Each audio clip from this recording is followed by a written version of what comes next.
Hello అండి అందరికీ welcome to Lalitha's kitchen. ఈరోజు మనం మిగిలిపోయిన రైస్తో పునుగులు ఎలా చేయాలో చూద్దాం. నార్మల్గా అయితే యూట్యూబ్లో చెప్తారు కదండి, సేమ్ ప్రాసెస్ యాజ్ యూజువల్గా నేను కూడా అదే ఫాలో అయిపోయాను. సో చేద్దాంలే కదా అన్నట్టు అన్నం బాగా ఉడికిపోయిన ఉండే ఆ రోజు. ఇంకా ట్రై చేద్దాం కదా ఎలా ఉంటుందో అని.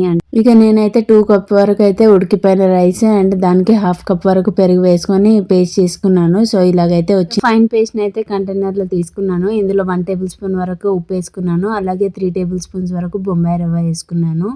సో ఇందులోనే ఒక 3 టేబుల్ స్పూన్ వరకు బియ్యం పిండి కూడా వేసుకున్నానండి.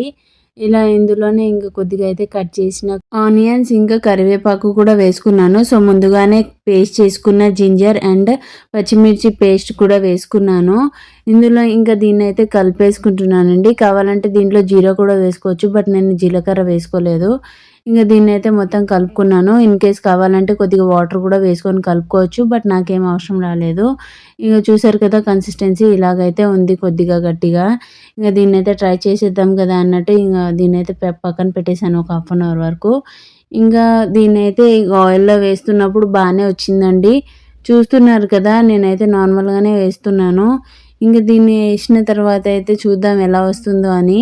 ఇక మెల్లగా అయితే కొద్దిగా మొత్తం బ్రేక్ అయితే వచ్చింది. నాకెందుకో అర్థమే కాలేదు ఎందుకు ఇలా వచ్చిందబ్బా అని. నార్మల్గా యూట్యూబ్లో చెప్పినదే నేను ఫాలో అయ్యాను, బట్ నాకైతే సరిగా కుదరలేదు.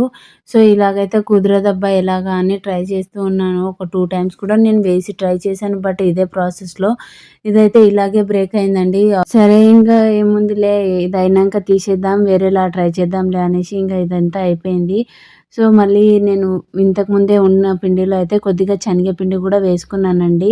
సో ఇది ఇంకా కొత్త పాన్ని పెట్టి ఇంకా దీంట్లో మళ్ళీ ట్రై చేశాను. శనగపిండి వేశాను కదా, ఎలా వస్తుందా అని ట్రై చేశాను. ఇంకా చూద్దాం, వేస్తున్నాను కదా, ఇది కొంచెం బ్రేక్ అవుతుంది కదా, చూస్తున్నారు కదా. ఎక్కువ బ్రేక్ ఏం కాలేదు ఇది.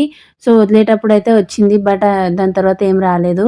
సో నాకు సేమ్ ప్రాసెస్తో అయితే కొందరికి కుదరవచ్చు, కొందరు కుదరకపోవచ్చు. నాకైతే కుదరలేదు. ఇన్ కేసు మీరు కమెంట్స్ వేయగల, లేదు ఇలాగే చేయాలి ఇలాగ వస్తుంది మీకు రాలేదు అన్నట్టు. నాకైతే రాలేదు, సో నేను అదే చూపించాను. మీరేం కోప్పడకండి, బట్ నేను ఇందులో శనగపిండి వేసినందుకే నాకైతే ఇలాగొచ్చింది. సో మీరు ఒకసారి అయితే ట్రై చేయండి. ఇది కూడా బాగా సేమ్ టేస్ట్ కూడా వచ్చింది. సో బాగానే ఫ్రై అయింది.